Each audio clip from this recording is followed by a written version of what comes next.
কীভাবে বাড়িতে বসেই আমরা পার্লারের মতন ওয়্যাক্সিং করতে পারবো এবং তার জন্য আমাদের কি কি দরকার হবে এই সব কিছু নিয়ে থাকছে আজকের ভিডিও। তো প্রথমে আমি একটা স্লিকের হট ওয়্যাক্স নিয়ে নিয়েছি এবং সঙ্গে নিয়েছি একটা ওয়্যাক্সিং হিটার, তারপর একটা স্প্যাচুলা, ওয়্যাক্সিং স্ট্রিপ এবং একটা পাউডার, সেটা যে কোনো পাউডার হতে পারে, এবং একটা বোলে জল এবং একটা টিস্যুও নিয়ে নিয়েছিলাম। তো ফার্স্টে আমি পাউডারটা অ্যাপ্লাই করে নিচ্ছি আমার পায়ে। পায়ে কোনো রকম ময়েশ্চার যাতে না থাকে সেই জন্য অ্যাকচুয়ালি পাউডারটা ইউজ করা ড্রাই করার জন্য। তারপরে ওয়্যাক্সটা একটু গরম হয়ে গেলে সেটাকে দেখে নিতে হবে, একদম পাতলা হয়ে গেলে সেটা পুড়ে যাওয়ার চান্স থাকে। তো আমি সেটা দেখে নিচ্ছিলাম অতটাও যাতে পাতলা না হয়।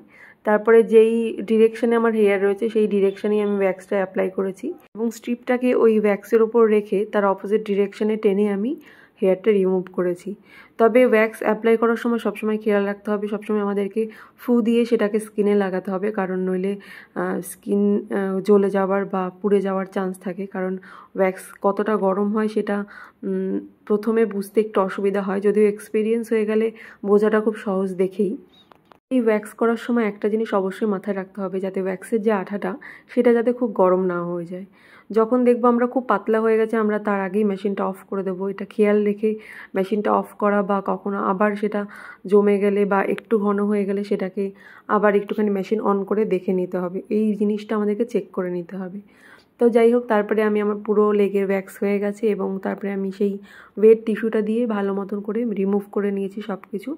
কোনো আঠা যাতে স্কিনে লেগে না থাকে সেই জন্য ভালোভাবে রিমুভ করতে হবে ওই ওয়েট টিস্যুটা দিয়ে। তারপরে একটা যে কোনো ময়শ্চারাইজার তোমরা অ্যাপ্লাই করতে পারো, যেটা নর্মালি আমরা ইউজ করি, সেরকম একটা ময়শ্চারাইজার নিয়ে আমি পুরো স্কিনে অ্যাপ্লাই করে নিয়েছিলাম।